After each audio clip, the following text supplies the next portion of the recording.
Hi ಸ್ನೇಹಿತರೆ, ನಮಸ್ತೆ ಎಲ್ರಿಗೂ. ಬರ್ರಿ ಇವತ್ತು ನಾನು ಚಪಾತಿ ಮಾಡಿ ಆ ಚಪಾತಿಲೇ ಒಂದು ಸ್ವೀಟ್ ಮಾಡಿದ್ದೀನಿ. ಅದು ನಿಮ್ಮ ಜೊತೆ ಶೇರ್ ಮಾಡ್ಕೊಳತ್ತೀನಿ. ಯಾಕೋ ಧ್ವನಿಗೆ ಹೋಗಿಬಿಟ್ಟೈತಿ ನೋಡ್ರಿ. ಇಲ್ಲಿ ಚಪಾತಿ ಹಿಟ್ಟು, ಗೋಧಿ ಹಿಟ್ಟಿನ ಚಪಾತಿ ಏನು ಮಾಡ್ತೀವಲ್ಲ, ಆ ಚಪಾತಿ ಹಿಟ್ಟಿಲೆ ಹಿಂಗೆ ಚಪಾತಿಯನ್ನು ಲಟ್ಟಿಸಿ ಸಣ್ಣ ಸಣ್ಣದಾಗೆ ನಿಮ್ಗೆ ಯಾವ ಸೇಪ್ ಬೇಕೋ ಆ ಸೇಪಿಗೆ ಕಟ್ ಮಾಡಿ ಬೇಯಿಸ್ಕೊಂಡಿದ್ದೀನಿ.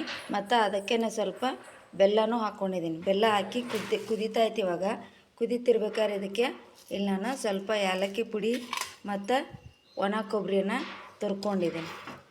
ಹಿಂಗೆ ಮಿಕ್ಸಿಗೆ ಹಾಕ್ಲಾರ್ದು ತುರ್ಕೊಂಡು ಹಾಕೊಂಡ್ರೆ ಒಂಥರ ಟೇಸ್ಟ್ ಡಿಫ್ರೆಂಟಾಗಿರ್ತೈತಿ ಮತ್ತು ತಿನ್ನೋಕ್ಕೂ ಕೂಡ ಚೆನ್ನಾಗಿರ್ತೈತಿ ಅಂತೇಳಿ ಹಿಂಗೆ ಹಾಕ್ತಾಯಿದ್ದೀನಿ. ಸಿಹಿ ಪ್ರಿಯರಿಗಿದು, ಯಾರಿಗೆಲ್ಲ ಸಿಹಿ ಇಷ್ಟ ನೋಡ್ರಿ ಅವ್ರಿಗೆ ಹಿಂಗೊಮ್ಮೆ ಮಾಡಿ ನೋಡಿರಿ. ಮಸ್ತ್ ಅಂದ್ರೆ ಮಸ್ತಾಗಿರ್ತೈತಿ ಇದು ಸ್ವೀಟ್ ನೋಡಿರಿ. ಥ್ಯಾಂಕ್ ಯು ಸ್ನೇಹಿತರೆ. ಈ ಥರ ನೀವೇ ಮಾಡಿ ಹೆಂಗೆ ಬಂತು ಅಂತ ಕಮೆಂಟ್ಸ್ ಹೇಳ್ರಿ. Thank you.